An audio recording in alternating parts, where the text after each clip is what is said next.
The following is a production of DallasCowboys.com and the Dallas Cowboys Football Club. How about them Cowboys? Yeah! Go Cowboys! This is Girls Talk, Boys Talk, presented by Invisalign, trusted by over 500 NFL players for their winning smiles. And broadcasting live from Dallas Cowboys World Headquarters at the Star. Now, your host, Nicole Hutchison. Hey Cowboys Nation, welcome into Girls Talk, Boys Talk, presented by Invisalign here in the SWBC studio. I'm Nicole Hutchison alongside Aisha Morrison and Jazz Monet. How y'all doing? Yep. Solid. Excited. I'm actually excited about this game. It's that time of year. Oh God, it's about to come out. We're awake. We're awake. Okay. We are awake. I'm awake. I promise. Wake up! Jazz ain't nothing. I mean, I'm just making sure. Are y'all excited? I'm actually very excited about this matchup. It'll say a lot about the Cowboys if they actually win. Yes, for sure. I agree. The Tampa Bay Bucs are a worthy opponent. Mm-hmm. For sure. All right.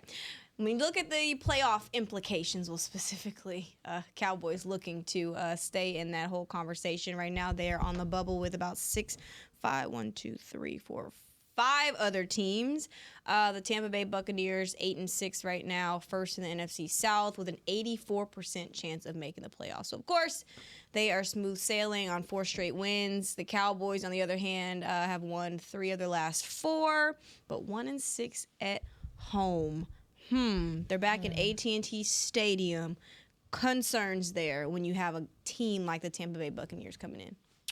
Concerns about them being at home? Yeah. I don't understand what's been going on with them at home, so I can't say I have specific concerns because of the trend. Like, the trend itself is concerning. Outside of that, my only concerns about Tampa Bay are what they've been bringing to the table offensively and how the Cowboys will handle that. Because the defense looks like it's trending in the right direction, right? But I would say the Tampa Bay Buccaneers bring some different things offensively than what other teams have brought to the table, so it might be a bigger challenge.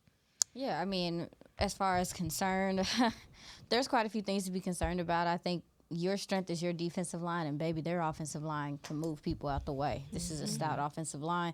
The Cowboys' strength defensively has been their ability to get pressure consistently. This offensive line might be able to stifle some of that. How do the Cowboys counter that? On the other side of the ball, the Bucs' defensive line has some nice pass rushers as well. They do a lot of, Todd Bowles does a lot of exotic fronts, things to trip up your offensive line. As we know, Dallas offensive line is kind of in limbo right now. A lot of different guys in and out. We don't even know what the lineup's going to look like on Sunday. How do the Bucs take advantage of that? It's some interesting stuff. We should walk away from this game with some information that, because we're evaluating right now. Ain't no playoffs, ain't no none of that. So, absolutely. So it's like we should be able to get some good information because of what their strengths are and what your weaknesses are, and how that looks. I don't think the defensive line is gonna necessarily cancel out their O-line. I don't really think that's I don't think that's the key to the game personally. Just based off what I've seen, it seems like the key is actually in coverage. That seems to be where Baker Mayfield makes most of his mistakes. When he does make a mistake, it seems like sometimes he's just rushing, lacks accuracy at times, and so when it comes to the battle in the trenches, of course, it's always important. They do have a run game that brings some things to the table. So, yes, the defensive line will be needed to stifle that. But outside of that, I really feel like getting Baker Mayfield off his game will depend more on what everybody behind the D-line is doing. So you're saying the secondary is going to be a little bit more important. Oh, yeah, absolutely. If you look at his interceptions, because I feel like his interceptions have been like a big part of the conversation, right? And so I went down a rabbit hole of his interceptions because I was like, what is it that is messing him up? And the first thing I noticed is because everybody had been saying well, he averages 1 interception per game, but he doesn't get an interception every game. Yeah. There was one game where he had 3 interceptions against the Saints. I guess we'll just go into this until we get the we got this. Go ahead. Yeah, 3 interceptions against the Saints, 2 against the Ravens, 2 against the Falcons, 2 against the Panthers, and 2 against the Raiders. So he's not getting them every game. But it seemed like the biggest commonality was him just low underthrown balls. At least in those situations, he wasn't throwing his receivers open into traffic, just not seeing defenders that are running into the path of the ball. There was one interception that hit the target on their lower back. There were some that were low, some that were overthrown or underthrown. It tends to happen when he's in a hurry. So like when he's just like rushing, but it's always like, oh, that receiver was bracketed, that receiver was in tight coverage, or the ball is just so low that somebody bats it down. So I'm like, yeah, D-line, by all means, do your thing. But in every situation except for like 1 or 2, he wasn't even being blitzed. They were sending 4, sometimes 3. Yeah, it's not about it's not to your point. It's not about how you. Well, number one, like you're talking about the fact that like the secondary is where. Are you saying some of the things that are happening because of their coverage sacks or their coverage issue? Like, I'm saying that their coverage is causing him to make mistakes. Tracking that. So okay. So he make more contested catches. So he's not reading the defense well in the back end. Exactly. That's what. And almost all of his interceptions were to the right. Yes. They were either to the right or to the middle and slightly to the right. So it's like you're seeing a pattern there in the sense that like he'll get hurried. So that's where the D-line does come in. Like that pressure speeds him up a little bit because even when they are sending 4, he seems to just kind of panic a little bit sometimes. So he'll get hurried, but it's not like they're blitzing him. It's like he just feels he's jittery. It's the mechanics. Yeah, he feels jittery, and then his mechanics are off. It's just not good passes. They're low, they're underthrown, they're going into traffic.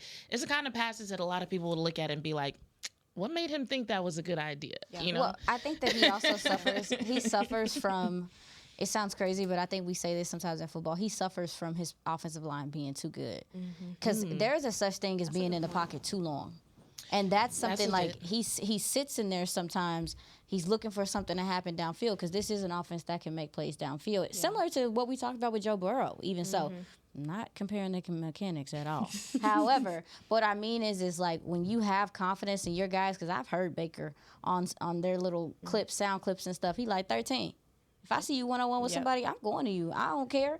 So he has very sure confidence in his receivers. So he's waiting for them to get open, number one. But number two, I think that his clock is not sped up, but when it clicks to him that he's had the ball too long, you see them feet. He look like I say he look like a little bunny. I think that's a good point. When you were saying that he holds the ball too long, I was like, wasn't there a stat on this?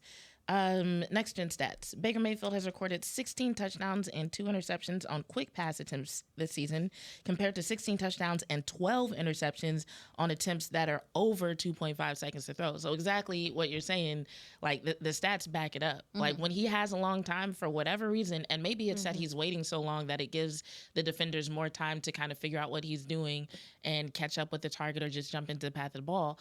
But yeah, it seems like the longer he has, the more likely he is to make a mistake. Well, that kind of goes to it puts a lot more pressure on this defensive line because you don't have the guys in coverage to make plays. Talk about it. Right now, at least you ain't seen that. You ain't got Trayvon Diggs. You're out Kalen Carson. You have Amani Oruwariye, who's back. Obviously, Andrew Booth, I believe, who may get the start. Don't know yet. But, I mean, those guys aren't proven just yet. And guys aren't throwing to Jordan Lewis. I mean, obviously, I wouldn't want to throw to Jordan Lewis's way anyway. So, I mean, you have to think about the pressure now that the defensive line for the Cowboys have. And you were talking about the offensive line. I mean, you look at their, one second, I cannot say his last name to save my life. Their guard, Luke Godecki.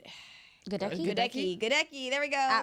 We're guessing. Yeah, I pray that's how you pronounce it. But anyway, I mean, you talk about him. He's only allowed pressures on just 7.6% of his pass blocks this season. So this offensive line is certainly blocking and giving him time. I think it's just going to put a lot more pressure on this defensive line for sure. I agree. I mean, you're talking about rush contain again. Yeah. And sometimes contain has different reasonings, right? Like sometimes rush contain is to keep a mobile quarterback in the pocket and not allow them to kill you with your legs. This time you're rush containing to keep him in the pocket to make him jittery the way that we're talking about, because quarterbacks have a clock. And what you're trying to do is you're threatening it, but you're not completely going full on. And now I'm not telling guys to not go get sacks. Clearly, no. Right. But there is a difference in how you rush contain and what the purpose of your rush contain is. So to your point, the Cowboys are going to have to be disciplined in how they do things. And it sucks too, because like we're talking about some of the mistakes he'll make in the pocket, but outside the pocket, he can do things as well. So it's kind of like that's why their offense is the way that there is. It is. Because they can make passes downfield, they can kill you in the run game, they can kill you in the intermediate game, and they have a quarterback that is kind of like a wild card. Like when you look at it, and he's calmed down as the season has progressed. Like I think they clearly realized like we had to pass a lot last year. We have a Bucky Irving. It took him a second.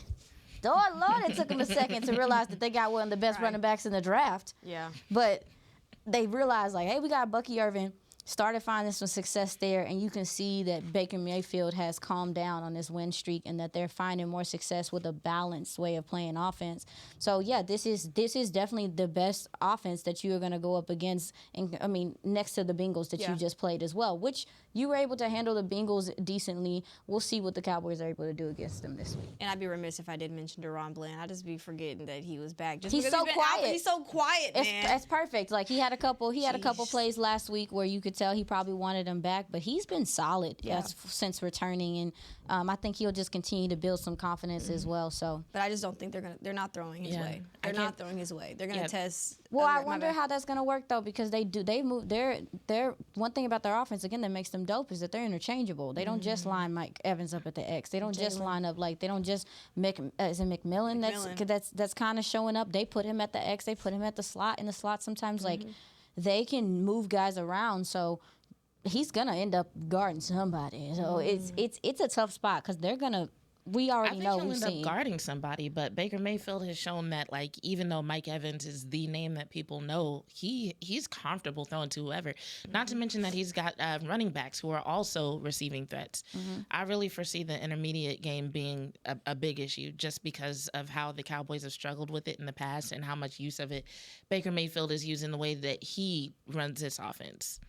Which way? How do you feel like the Bucs are going to come in and attack the Cowboys' defense? Because they can do both. Sugar. They're a very balanced offense.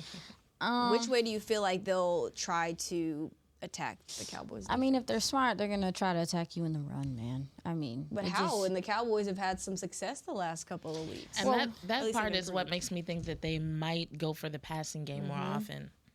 I think they're going to try to run the ball. They running back averaging 5.6 yards a carry. Point there. They no care. I think they're gonna try it. I mean, and then also too. I mean, this guy has explosive runs. He has the breakaway speed from Bucky Irving again was some of the best that was in the draft, and so he's a playmaker. Like you looking for sometimes you look at offense and you like, oh, a big play down the field to Mike Evans is a backbreaker. Nah, like these long runs are too, and the Cowboys have showed spurts defensively on stopping the run better as of late. They're going to make you prove it. Yeah. You're going to have to come out and prove it every week. And so that's where I definitely think they'll attack. They're going to go into play action. Cowboys defense is going to have to try to be disciplined because they do a lot of interchanging motions and things like that as well. Yeah. I could see him starting off with the run game for sure. But I think whether or not they stick with it, of course, is going to depend on what the Cowboys do because their running backs are used to getting like 1.3 yards before contact. And I think if the Dallas Cowboys defense is fast enough to kind of put a stop to that and fast enough to put some pressure on Baker Mayfield, you might see them switch it up a little bit. One thing that I will say is that one difference between Tampa Bay and a couple of the offenses that we have seen. Now, the Bucs, they run a lot of 11 personnel. I mean, it's only one tight end out there. They let you know what type of time they on. Yeah. I'm just being straight up with you. Like, they don't have to go 12 to run the ball. Their offensive line is good enough. So I will say one of the good things about that, it's kind of like a catch-22, is that you might have a free man. Like Dallas might be able to, bring someone down. I know Donovan Wilson does things where he looks like he's dropping in coverage, but he comes down as a robber and helps out in the run. He's definitely helped. He's definitely been better playing closer to the line of scrimmage, as you talked about, Nicole. He could be big in this game, and we've seen him kind of, to be a tone setter with Bucky Irving because Bucky Irving will run through your face all day if you just gonna sit up there and let him. Straight like that. I want to let him know. I hope not. Sister. All right. We're going to talk about more of Bucky Irving in the next segment, but I do want to ask you guys something about Baker Mayfield and all the weapons that he has around him, but specifically his receivers. Jamar Chase and Joe Burrow, they were a different type of breed as far as their connection that we've seen all season long. How do y'all feel they compare, I'd say, goodness Lord, Baker Mayfield and Jalen McMillan and Mike Evans? How do you feel like they compare to Joe Burrow and Jamar Chase? And do you feel like they're as good as far as their connection compared to those two. As far as their connection, I feel like their connection is good. I wouldn't compare like the Bucs receivers to the Bengals receivers, but I do feel like the connection that that Joe Burrow had with his receivers can be compared to the connection that Mayfield has with his receivers, just because of the comfort that he has. You can tell that he's not relying on just one guy to make all the plays. The way he spreads the ball around suggests that he's spent time building chemistry with everyone. And, of course, the continuity at the O-line position, of course, helps with that. I don't think they've had too many injuries, especially on the interior. They've been very consistent, very solid. So, yeah, when it comes to connection, I could see that being an issue. I mean, when you talk about like how do they compare, it's like the offenses in general, or just the receivers. The receivers. I don't know. I think that when you look at McMillan, you look at some of the length that he has, then maybe you say maybe it's similar to a Higgins in that way. And so he's still young. He's still, up and coming, but he has shown flashes in his last couple weeks, 2 touchdowns last week.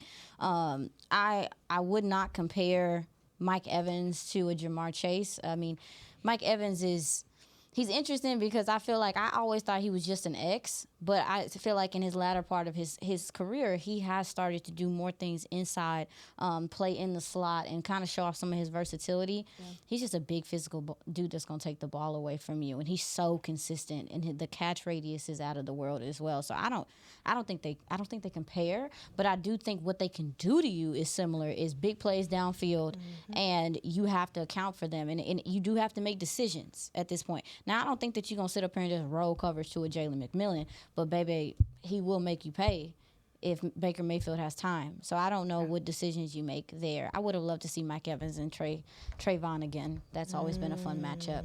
Well, you mentioned Jalen McMillan, 3 touchdowns in the last 2 games for him. So he's been certainly more of a threat, I'd say, to other defenses the last couple of games.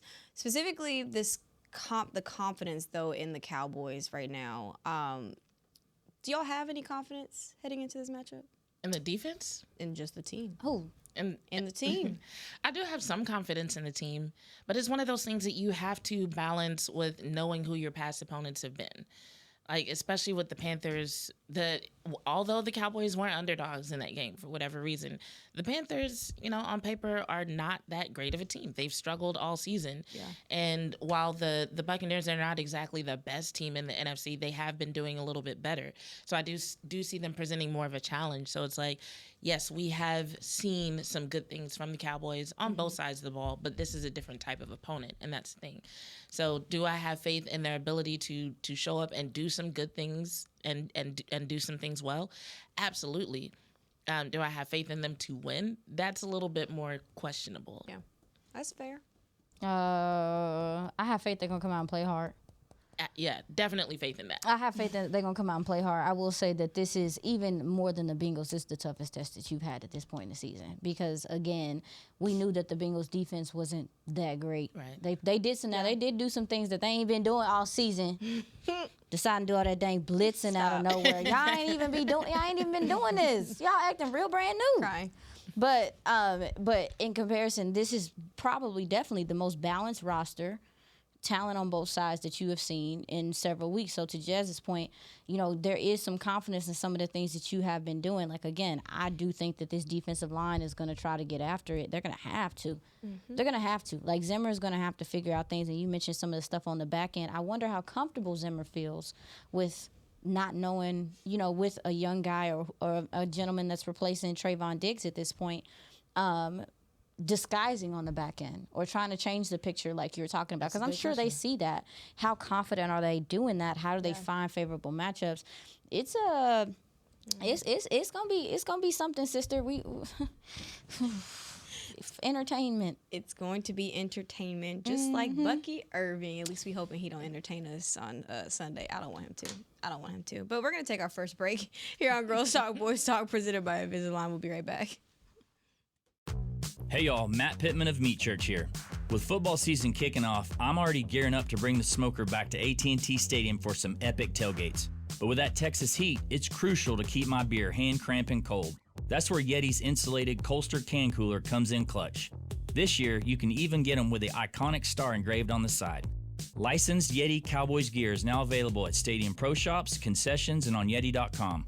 Check it out today. Yeti, official cooler and drinkware of the Dallas Cowboys. Discover Aiden, the official luggage partner of the Dallas Cowboys and Dallas Cowboys cheerleaders. Known for top-tier engineering and craftsmanship, Aiden offers more than just bags. Originating from Australia and designed in New York, it merges fashion, design, and culture. Used by Dallas Cowboys players, staff, and the entire organization, Aiden provides style and functionality for all travelers. Visit AidenTheBrand.com and use code AidenXCowboys for 25% off your purchase. Travel like your favorite stars with Aiden. When you're on the field, you know what it takes to lead your team and play with confidence. But that confidence shouldn't just stop at game time. It should follow you off the field, too.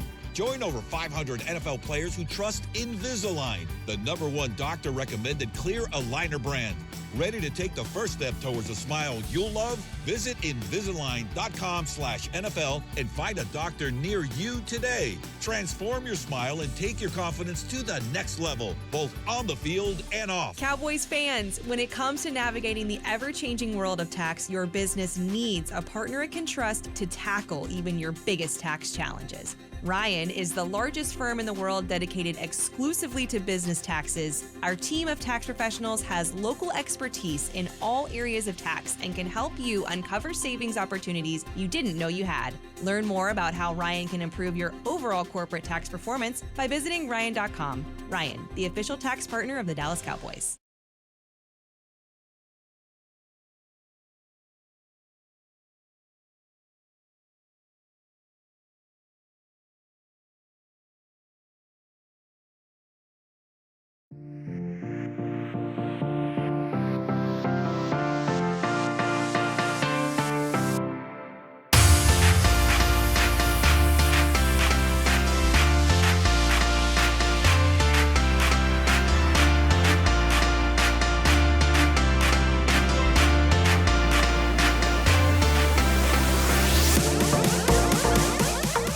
The 2025 NFL Pro Bowl games are taking over Orlando, and the roster is up to you. Cast your ballot for the 2025 Pro Bowl games vote and send your favorite Dallas Cowboys players to compete in the ultimate AFC versus NFC showdown this February. Vote now at probowl.com/vote.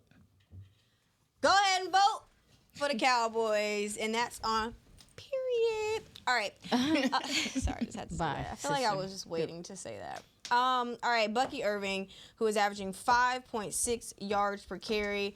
We're going to go to our draft expert, though, because you got a chance to get an inside look on him as he was going through the draft process. So what do you remember from the draft process, and how has he improved since, obviously, his college days?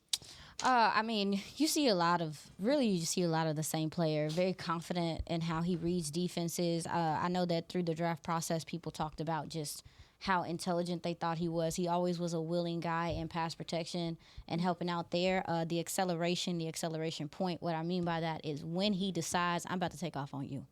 That, to me, is one of my most favorite traits and again, I'm probably just making it up because I'm still new to draft, but that's what I call it, is an acceleration point. Most people just call it, like, just where they accelerate. But for me, it's like, it is something to be said about a guy's feel for when he says, like, this is where I take off. Kevontae Turpin has that as well, where he can tell, like, this is when I need to turn on the jets. This is something that Bucky Irving has, the contact balance, and that shows in his missed tackle rate, which is 37% in the NFL. That's the highest in the NFL. He's strong, but it does not take away from his speed. He is a very balanced back. His center of gravity is very strong. So he is a guy that you cannot be arm tackling. This ain't the one. He's gonna make you pay. He will spin off of you, or he will make you pay for trying to arm tackle him. He's very competitive, and it seems like he's been, as far as his character goes, from what I understand from the draft process, it was very, very coachable, very willing to get in there and get his nose dirty, and that's kind of what you're seeing in how he plays. And again, the yards after contact, 685 on the year alone. That's nuts. I mean, the guy.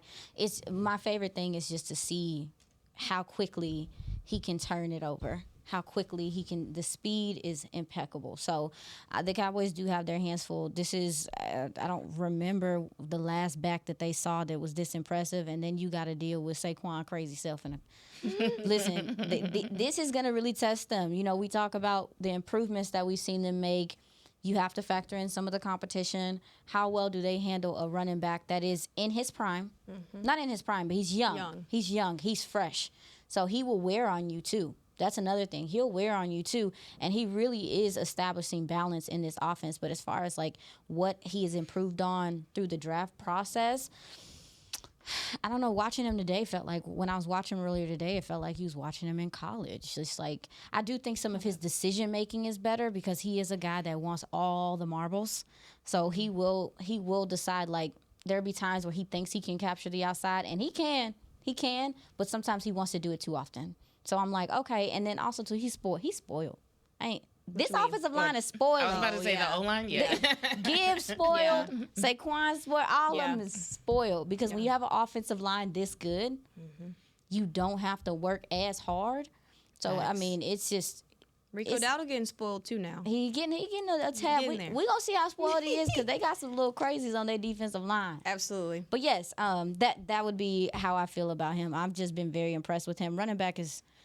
People say it's the easiest, position to transfer, to the NFL, whatever the case may be. I'm kind of on the fence about that. I think that there's some complicated parts about learning how to be married to an offensive line, and they seem like they found some synergy.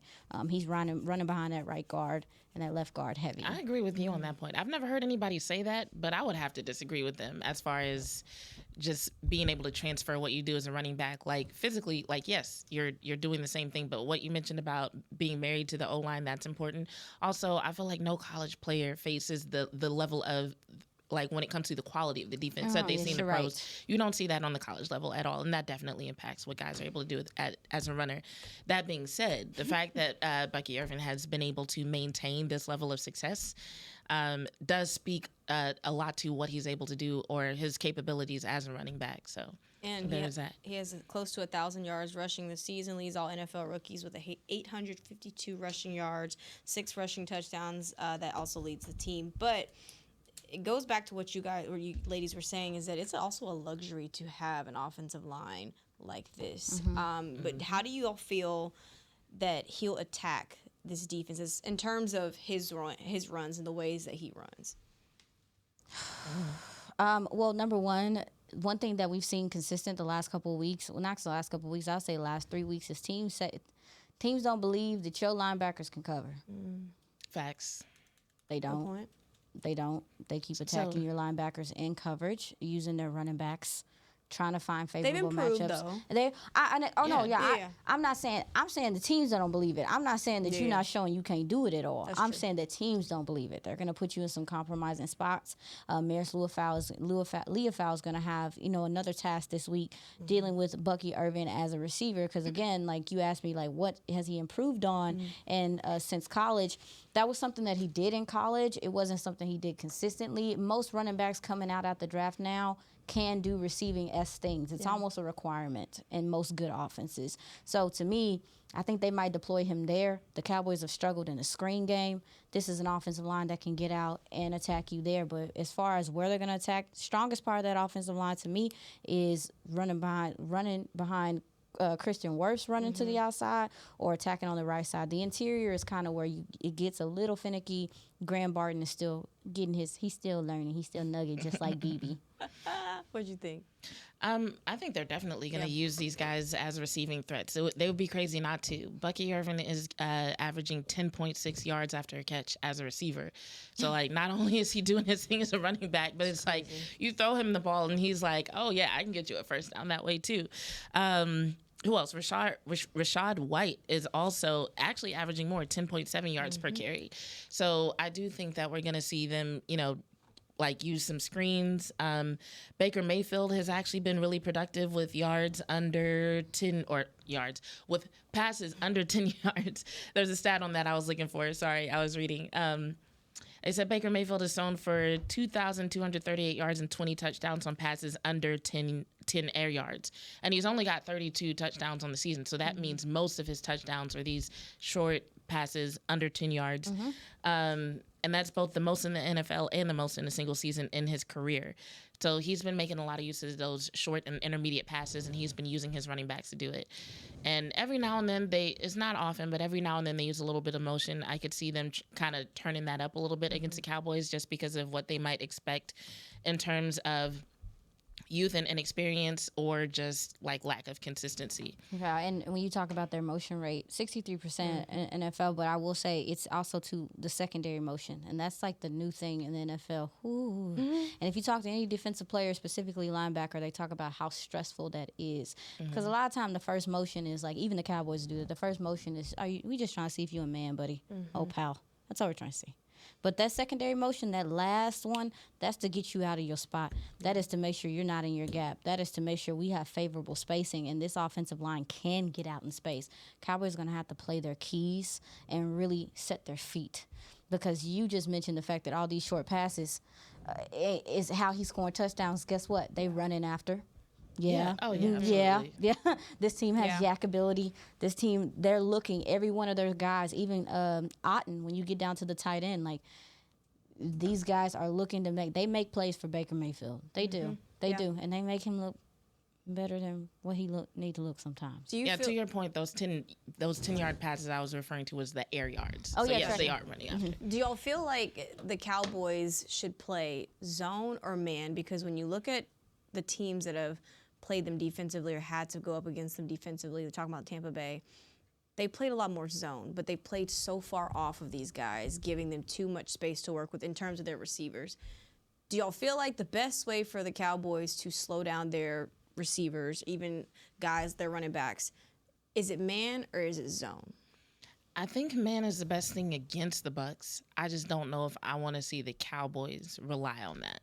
I wonder, to your point that you brought up earlier, Jazz, about, you feeling like that Michael, Lord have mercy.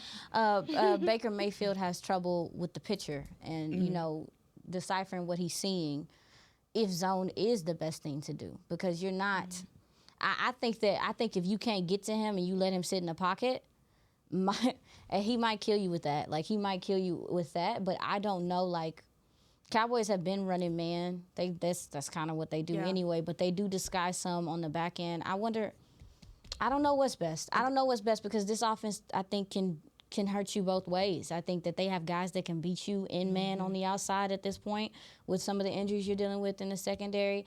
And then if you go zone, I mean, you have these are some smart. Mike Evans is a smart guy. Exactly. Like he knows how to find soft pockets in zone. And if Baker Mayfield's getting rid of the ball fast, it's like if your pass rush not getting there, it's just gonna be like do do do do do do do do do do, and nobody got time for that. Yeah. So I would assume, to your point, I would assume that Zimmer is probably gonna mix it up.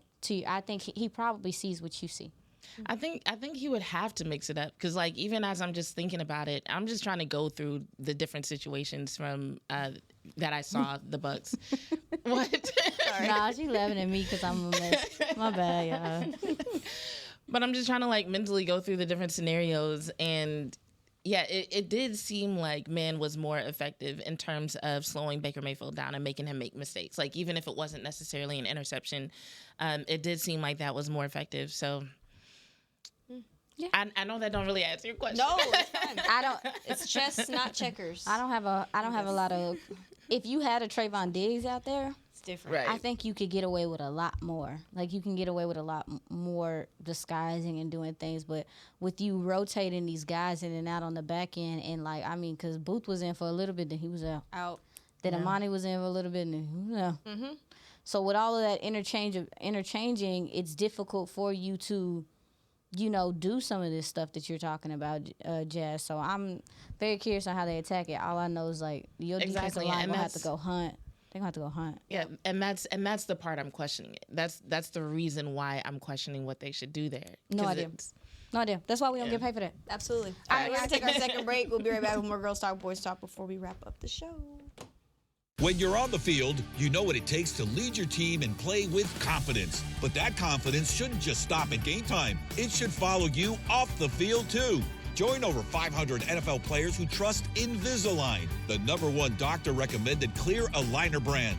Ready to take the first step towards a smile you'll love? Visit Invisalign.com/NFL and find a doctor near you today. Transform your smile and take your confidence to the next level, both on the field and off. Cowboys fans, when it comes to navigating the ever-changing world of tax, your business needs a partner it can trust to tackle even your biggest tax challenges. Ryan is the largest firm in the world dedicated exclusively to business taxes. Our team of tax professionals has local expertise in all areas of tax and can help you uncover savings opportunities you didn't know you had. Learn more about how Ryan can improve your overall corporate tax performance by visiting Ryan.com. Ryan, the official tax partner of the Dallas Cowboys. Hey y'all, Matt Pittman of Meat Church here. With football season kicking off, I'm already gearing up to bring the smoker back to AT&T Stadium for some epic tailgates. But with that Texas heat, it's crucial to keep my beer hand cramping cold. That's where Yeti's insulated Colster can cooler comes in clutch. This year, you can even get them with the iconic star engraved on the side. Licensed Yeti Cowboys gear is now available at Stadium Pro Shops, concessions, and on Yeti.com. Check it out today. Yeti, official cooler and drinkware of the Dallas Cowboys. Discover Aiden, the official luggage partner of the Dallas Cowboys and Dallas Cowboys cheerleaders. Known for top-tier engineering and craftsmanship, Aiden offers more than just bags. Originating from Australia and designed in New York, it merges fashion, design, and culture. Used by Dallas Cowboys players, staff, and the entire organization, Aiden provides style and functionality for all travelers. Visit AidenTheBrand.com and use code AidenXCowboys for 25% off your purchase. Travel like your favorite stars with Aiden.